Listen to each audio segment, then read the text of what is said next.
to my favorite example. You don't have to raise your hand, but if you can, if you raise it, I'll feel good about myself.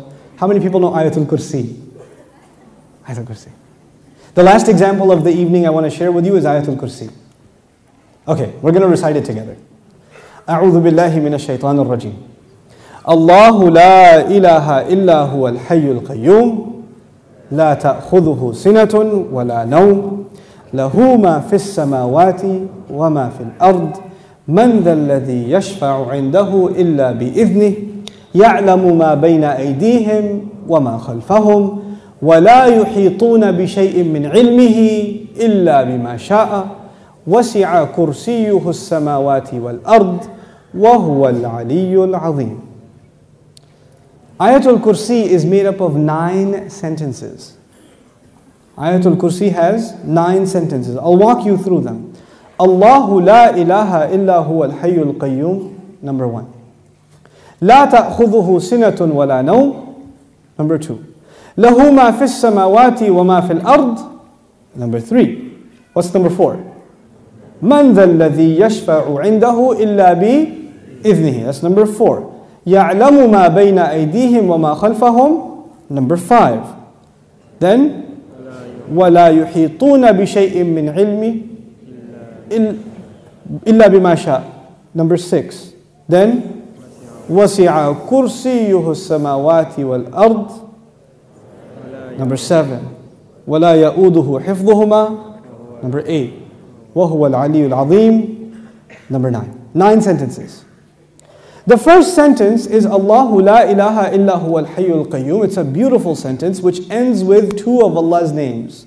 What are those 2 names? Al-Hayy, Al-Qayyum, the living and the source of all establishment. Everything stands and exists and is maintained because of Allah. What's incredible is that the last sentence, sentence number 1, has something in common with sentence number 9, which is وَهُوَ الْعَلِيُّ Azim. How many names of Allah in the last sentence? 2 names of Allah in the first sentence, 2 names of Allah in the last sentence. Okay. What's the second sentence? Before I go to the second sentence, let me tell you something about security. Security guards have a very hard job. You see those British guys that wear the funny hats at the towers? That can't smirk? That's a hard job. And one of the best jobs for college students. But if you get a if you're in security, you have to sit in your booth. You have to stare at the CCTV for hours and hours. And does it move? It's the same picture. And you have to look at it for 12 hours, 8 hours. It's the most exciting thing you've ever done in your life. What tends to happen when you're guarding something? You tend to get sleepy. You tend to get tired. When you're guarding something, you tend to, you'll see, of course you don't watch movies because you're very religious, but but in movies, they have these things called movies, and then sometimes they have an action movie, and the guy is trying to get inside a place, but it has a security guard, but the security guard is, so he grabs him, and he gets inside, because the security guard is getting sleepy, you understand? Okay. Allah Azza wa Jal says about Himself, لا تأخذه سنة ولا نوم. Drowsiness. Drowsiness happens when you're tired. Your eyes start kind of closing a little bit. You're not sleeping, but you're kind of half sleeping like that guy over there. I'm kidding.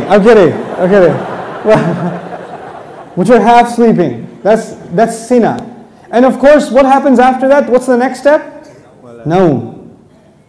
First comes sina. Sina is like, when you go to Jumu'ah, and the khatib says, Inna alhamdulillah, alladhi nahmaduhu, nasta'in. Like that's sina. Okay? By the time he gets to Ayyuhal ikhwatul kiram, that's naum. Okay? That's naum. Okay, so you know the difference between sina and naum. Drowsiness and then sleep. Okay. This is the second sentence. The second sentence is, these are things that creation has. Creation gets tired and it starts getting drowsy and eventually it falls to sleep. Or sometimes you tell yourself, no, I'm just closing my eyes, but I'm not sleeping. Okay, let me just close my eyes for a second. You're gone. You're finished. Okay? It's the best. This is the second sentence about sleep, about exhaustion and sleep. Drowsiness and sleep. What was the second last sentence? وَلَا يَؤُودُهُ حِفْظُهُمَا. Guarding the skies and the earth does not exhaust Allah. When someone's exhausted, what do they get? Sina and Naum. The second sentence is actually connected to the second last sentence. لا تأخذه سنة ولا نوم ولا يؤوده حفظهما. He says له ما في السماوات وما في الأرض. He owns whatever is in the sky and the earth. Now before I tell you further, you need to understand the difference between two words, two names of Allah, Malik and Malik. Two names of Allah, Malik and Malik. I hope I can explain this difference to you because it'll make you appreciate these ayat like nothing else. Malik is an owner. Malik is an owner. Malik, I already told you today, what is Malik? King. Is there a difference between a king and an owner? Yes. You are the owner of your pen, but you do not say, I am the royal sovereign of this ink pen. You don't do that. That doesn't make a lot of sense. You understand? Owners can be of small things. You can own a car, you can own a computer, you can own a phone, but you're not going to be the king of it. Kingdom is used for big things. Here's another problem. Ownership is about property. It's about property. But kingdom is not about, you're not the king over a tree or the king over a piece of land. You're the king over the people who live in that land. Kingdom is about controlling people. Ownership is about controlling objects. There's a difference. Now Allah says, لَهُ مَا فِي السَّمَاوَاتِ وَمَا فِي الْأَرْضِ. He owns whatever is in the skies and the earth. What is the ayah about? Ownership. The ayah is about ownership. And ownership, one thing about ownership, it's micro. So every single thing is owned by Allah. Okay. What's the third last sentence? Anyone remember? وَسِعَ كُرْسِيُّهُ السَّمَاوَاتِ وَالْأَرْضِ. His throne extends to the skies and the earth. When Allah talks about His throne, He's talking about His kingdom. One dimension of control is ownership. The other dimension is kingdom. Both completing the picture. Because if you're just an owner, you're not a king. And if you're just a king, you're not an owner. By the way, let me tell you the difference also. Nowadays in some countries we have kings. You can be the king of an island. But does that mean you own everything in that island? No. Allah is the owner of all things and the king of all things. Both of them are necessary. Just because you own, and by the way, it could be that somebody owns all the property but they're not the king. Is that possible? They own the property but the king is someone else. So they have property ownership but somebody else has authority. Or somebody has authority and no property ownership. But Allah is Malik and He is Malik. The Malik part of Allah's attribute, لَهُ مَا فِي السَّمَاوَاتِ وَمَا فِي الْأَرْضِ. Third sentence. The kingdom of Allah, وَسِعَ كُرْسِيُّهُ السَّمَاوَاتِ وَالْأَرْضِ. Okay. What's the fourth sentence? Let's go back. Allahu la ilaha illa huwa al-hayyul qayyum. La ta'khudhuhu sinatun wa la nawm. Lahu ma fi as-samawati wa ma fi al-ard. What's next?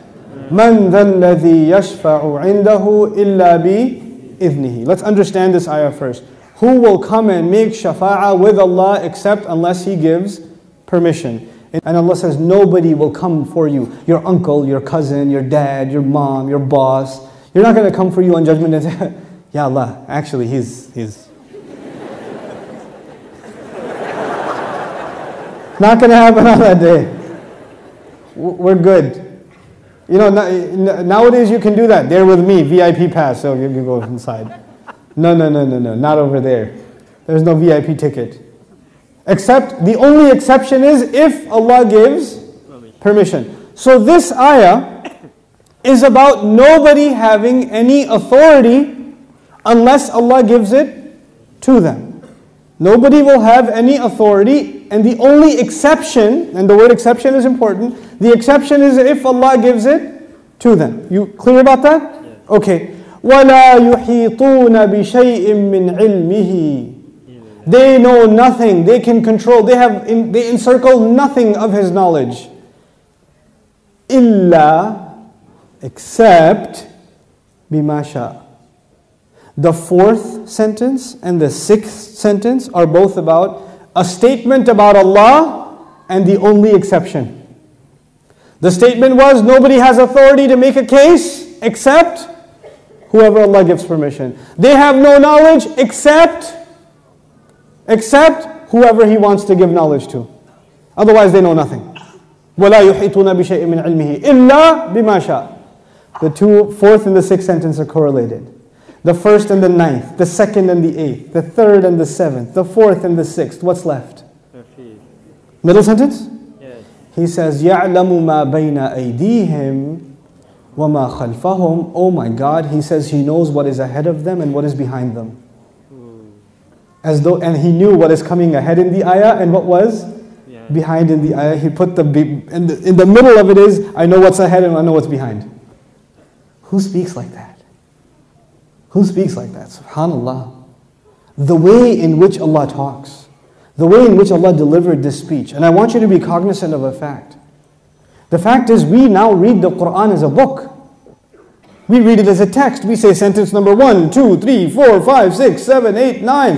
Did the Sahaba do that? Did the Rasul himself, sallallahu alayhi wasallam, says, look at sentence number 1 and sentence number 9 and 2 and 8 and 3 and 7? No, because he was just what?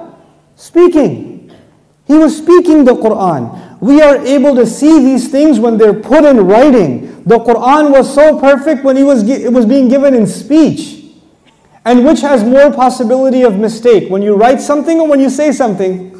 Oh man, when you say something, it's hard to take it back. Especially if it's on YouTube. That's hard.